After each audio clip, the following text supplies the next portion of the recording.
지난 7월 18일 서울 서초구 서희초등학교 교사가 교실에서 스스로 목숨을 끊었습니다. 젊은 교사의 죽음에 이 학부모 갑질 의혹까지 제기되면서 교육계뿐만이 아니라 시민사회의 공분이 매우 컸는데요. 넉 달 만에 오늘 경찰 수사가 종결이 됐는데 결론은 학부모 갑질 정황이 실제로 없었다는 겁니다. 이 사안 취재한 민소은 기자 나와 있습니다. 안녕하세요. 안녕하세요. 네, 일단 경찰 조사 결과부터 좀 정리하고 갈까요? 네, 서울 서초경찰서는 서희초등학교 교사 사망 사건은 범죄 혐의점이 없어 입건 전 조사 종결 예정, 즉 정식 사건으로 입건하지 않고 내사를 멈추겠다고 밝혔습니다. 경찰은 20명 규모의 TF팀을 꾸려서 고인이 극단적 선택을 한 이유를 놓고 동료 교사 44명을 비롯해 유족, 친구 및 지인, 학부모 등 68명을 조사했는데요. 네. 조사 결과 일각에서 고인의 사망 동기로 짚었던 학부모의 지속적인 괴롭힘이나 폭언, 폭행, 협박, 강요와 같은 정황이나 범죄 혐의점을 전혀 발견할 수 없었다고 합니다. 그 의혹들이 수사 과정에서 좀 풀렸나요? 전혀 안 나온 건가요? 이른바 연필 사건 관련한 의혹들이 좀 많았었는데요. 네네. 고인이 숨지기 엿새 전인 지난 7월 12일 고인이 맡은 학급에서 한 학생이 다른 학생의 이마를 연필로 그은 사건이었는데요. 예. 사건을 해결하면서 고인이 학부모들에게 교사 자격이 없다는 등 폭언을 들었다. 수차례 전화 폭탄에 시달렸다. 이런 의혹이 제기됐는데요. 경찰은 해당 학부모들의 휴대폰을 포렌식해서 확인했는데 폭언으로 볼 만한 정황은 없었다고 밝혔습니다. 네. 학부모의 폭언이 있었다던 사건 중재 과정에 동석했던 동료 교사를 포함해서 다른 교사들도 학부모의 폭언이 있었다는 진술을 하지 않았고요. 고인과 동료 교사들의 단체 대화방이나 업무용 어플에서도 이런 내용이 없었습니다. 네. 이제 전화폭탄 의혹도 야간에 보낸 문자 한 건이 있었을 뿐이고 업무 시간 외에 과도한 연락을 취한 정황 등 확인되지 않았습니다. 네.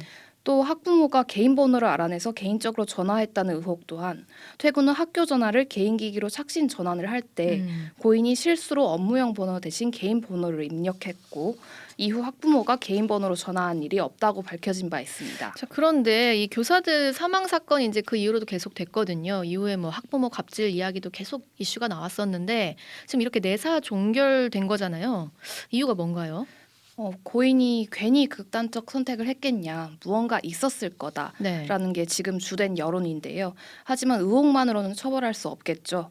우선 학부모의 갑질 행위가 있었다는 게 입증돼야 되고 그 행위가 위법한 행위라는 법적 근거, 그리고 이것이 고인의 죽음의 주된 원인으로 작용했다는 인과관계까지 밝혀야 합니다. 예. 하지만 앞서 말씀드린 대로 그동안 제기됐던 폭언이나 연락 폭탄, 이런 의혹 중 결국 확인된 것은 없다는 것이 핵심입니다. 네. 물론 갑질이 없었다고 100% 확신할 수 있냐?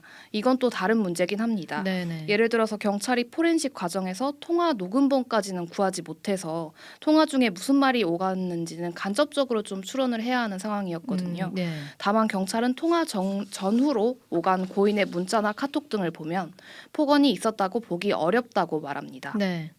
또 국가수의 심리부검 결과도 주목받았는데요. 여기서 상세히 말씀드리긴 어렵지만 고인의 죽음에는 개인 신상 문제를 비롯해 다양한 원인이 복합적으로 작용했다는 결론입니다. 즉 고인의 생전 언급으로도 동료 교사의 진술로도 물적 증거로도 그리고 국가수의 심리부검으로도 실체가 확인되지 않은 학부모 갑질을 고인의 죽음의 제일 큰 원인이라며 위법한 행위다라고 할 수는 없단 겁니다. 네. 이런 상황에서 학부모를 입건해서 피의자로 둔다면 반대로 무리한 수사라는 비판이 나오겠죠. 결국은 이게 경찰의 수사로 누군가를 처벌하고 할고 말 문제는 아니고, 그러니까 교육계에서 좀 제도적으로 접근해서 풀어야 될 문제다. 이런 결론을 얻을 수밖에 없겠네요. 여기까지 민소은 기자였습니다.